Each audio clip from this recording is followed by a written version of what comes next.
Kothagudem Telugu Desam party కార్యాలయంలో భవన నిర్మాణ కార్మికుల సంక్షేమ బోర్డు చైర్మన్ వలవల మల్లికార్జునరావు ఆధ్వర్యంలో ముఖ్యమంత్రి చంద్రబాబు నాయుడు ఇదే రోజు ముఖ్యమంత్రిగా ప్రమాణ స్వీకారం చేసి 30 సంవత్సరాలు పూర్తి చేసుకున్న సందర్భంగా కార్యాలయంలో కేక్ కట్ చేసి శుభాకాంక్షలు తెలిపారు.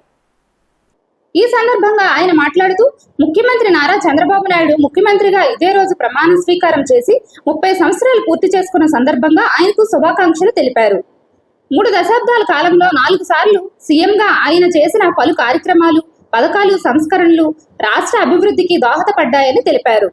ఉమ్మడి ఆంధ్రప్రదేశ్ రాజధాని హైదరాబాద్లో ఐటీ రంగాన్ని నిర్మించి తెలుగు జాతి గౌరవాన్ని ప్రపంచ దేశాలలో చాటి చెప్పారని తెలియజేశారు. విభజిత ఆంధ్రప్రదేశ్ రాజధాని అమరావతిని ఐకానిక్ రాజధానిగా నిర్మించేందుకు 30 ఏళ్ల యువకుడిలా పనిచేస్తున్నారని కొనియాడారు. ఈ కార్యక్రమంలో ట్రైలర్స్ ఫెడరేషన్ చైర్మన్ ఆకాశపు స్వామి, కిలపర్తి వెంకట్రావు, పట్నాల రాంపండు, దాసరి అప్పన్న, ముత్యాల సత్యనారాయణ తదితరులు పాల్గొన్నారు.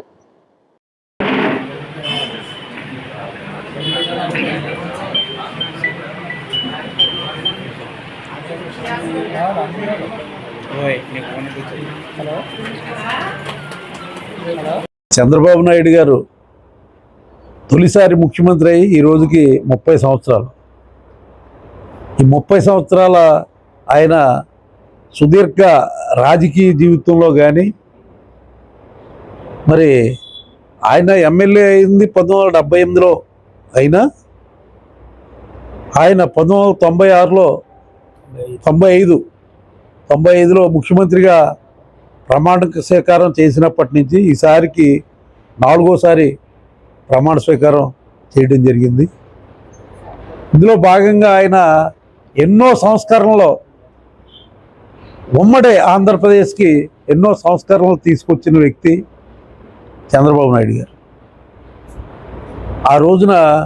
జన్మభూమి అనే కార్యక్రమాన్ని కానీ, మహిళలకి ఈ డోక్రా పథకం అమలు చేయడంలో కానీ,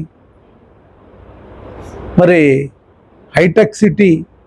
కట్టడంలో కానీ, మరి నదుల అనుసంధానం చేయడంలో కానీ,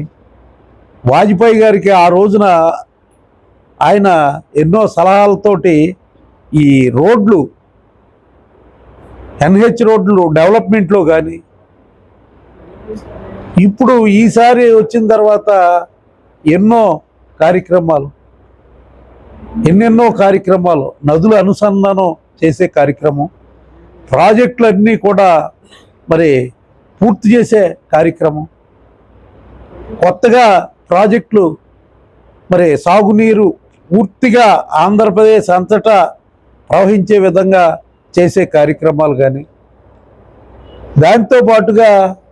ఏదైతే వాగ్దానాలు చేశారో ఆ వాగ్దానాలన్నింటిలోనూ కూడా సక్సెస్ఫుల్గా వేళ మరి ఆ కార్యక్రమాలన్నీ తీసుకోవడంలో కానీ, మహిళలకి స్త్రీ శక్తి పథకం ద్వారా ఈవేళ 80% ఆక్యుపెన్సీ ఆర్టీసీలో ఉంది అని అంటే అది స్త్రీ శక్తి పథకం వల్లే. ఈ మహిళలు ఈవేళ మరి ఉద్యోగం చేసుకుంటున్న మహిళలు కానీ ఎవరైనా సరే ఈ కార్యక్రమాన్ని ఉపయోగించుకోవడం జరుగుతూ ఉంది.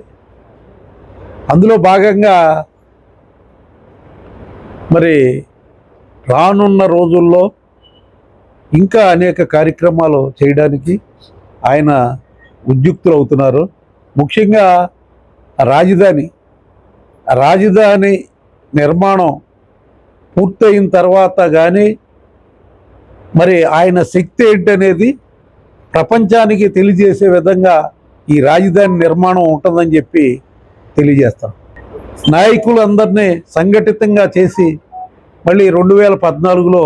అధికారంలోకి రావడం ఒక చారిత్రాత్మకమైన విషయం. అందులో కూడా మరి ఈవేళ ఎన్డీఏ పాత్ర చాలా ఉంది. మరి ఆయన ముఖ్యమంత్రిగా 1995 నుంచి కూడా మరి 2004 దాకా 2 తపాలు మరి ముఖ్యమంత్రిగా చేయటం, అనేకమైన కార్యక్రమాలు మరి ప్రజల వద్దకు ఒక కొత్త రకమైన వరణ్ణి, రాజకీయాలని ఒక ప్రజల దగ్గరికి పంపించే విధంగా మరి ప్రజల వద్దకు పాలన కానీ, అలాగే జన్మభూమి కార్యక్రమం కానీ, మరి ఎక్కడైతే పుట్టామో అది అభివృద్ధి చేసే విషయంలో మరి దేశ విదేశాల్లో ఉండే వాళ్ళందరినీ కూడా మరి జన్మభూమి కార్యక్రమానికి ప్రాతినిధ్యం వహిస్తూ ఈ రాష్ట్రాన్ని అభివృద్ధి చేసే దిశగా మరి ఆయన ప్రయాణించడంలో కానీ, అలాగే విజన్ 2020 పెట్టడంలో కానీ, అలాగే హైటెక్ సిటీని నిర్మించి భారతదేశ చరిత్రలోనే ప్రపంచ చరిత్రలో ఎన్నో సాఫ్ట్వేర్ కంపెనీలని మరి ఉమ్మడి ఆంధ్రప్రదేశ్ తీసుకొచ్చిన ఘనత మరి చంద్రబాబు నాయుడుది. మరి యువతని ఎన్నో లక్షల మందిని మరి విద్యార్థులుగా మరి ఇంజనీరింగ్ కాలేజీలు పెట్టి ప్రతి నియోజకవర్గానికి కూడా ఒక కాలేజీ పెట్టి మరి అక్కడ అందరినీ కూడా మరి ఎన్నాళ్ళు సీట్లు కావాలంటే కర్ణాటక, మహారాష్ట్ర,